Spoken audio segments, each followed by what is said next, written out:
So is this New York race just one special election, or does it send a national message heading into the 2012 election cycle? Let's ask Congresswoman Debbie Wasserman Schultz. She's also the chairwoman of the Democratic National Committee. Congresswoman, which is it, one election or a big message?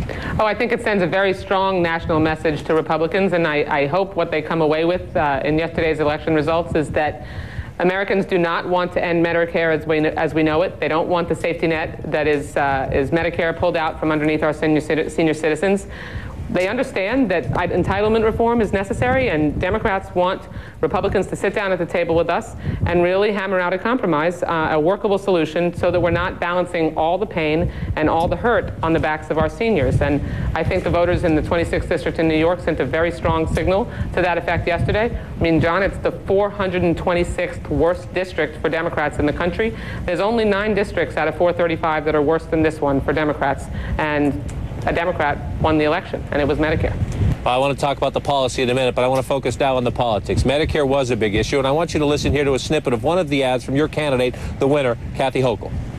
Jane Corwin said she would vote for the 2012 Republican budget that would essentially end Medicare. Seniors would have to pay $6,400 more for the same coverage. Now, she's talking there about the House Republican budget. It was written by the Budget Committee Chairman Paul Ryan. Listen here. Paul Ryan spoke to our Kate Baldwin today, and he says that ad and the entire campaign, in his view, was a lie, or at a minimum, highly misleading.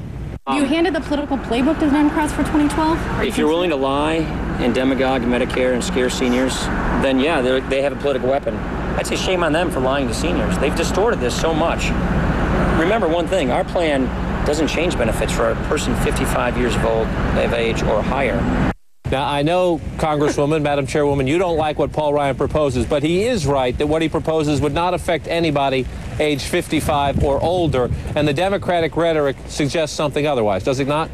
Paul Ryan and the Republicans proposed and voted for and continue to push ending Medicare as we know it.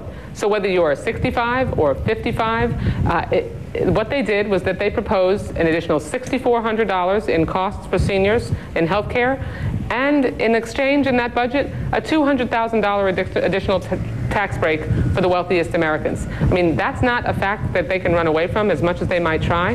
Newt Gingrich even thought that plan was too radical, and now that they've lost an election over it, I can understand why they want to retreat. Paul Ryan is let's say the pot calling the kettle black. If you recall, leading up to the 2010 elections, the Republicans were the ones that were engaging in scaring Americans about Medicare, when we actually, the Democrats added 12 years of solvency to Medicare in the Affordable Care Act.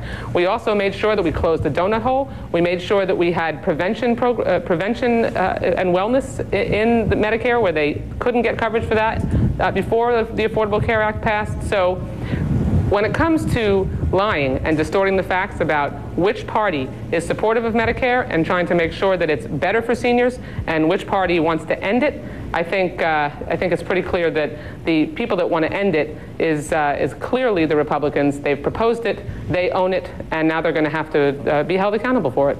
Debbie Wasserman Schultz is the Congresswoman from Florida, also the chairwoman of the Democratic National Committee. Thanks for your time tonight. Thank you, John.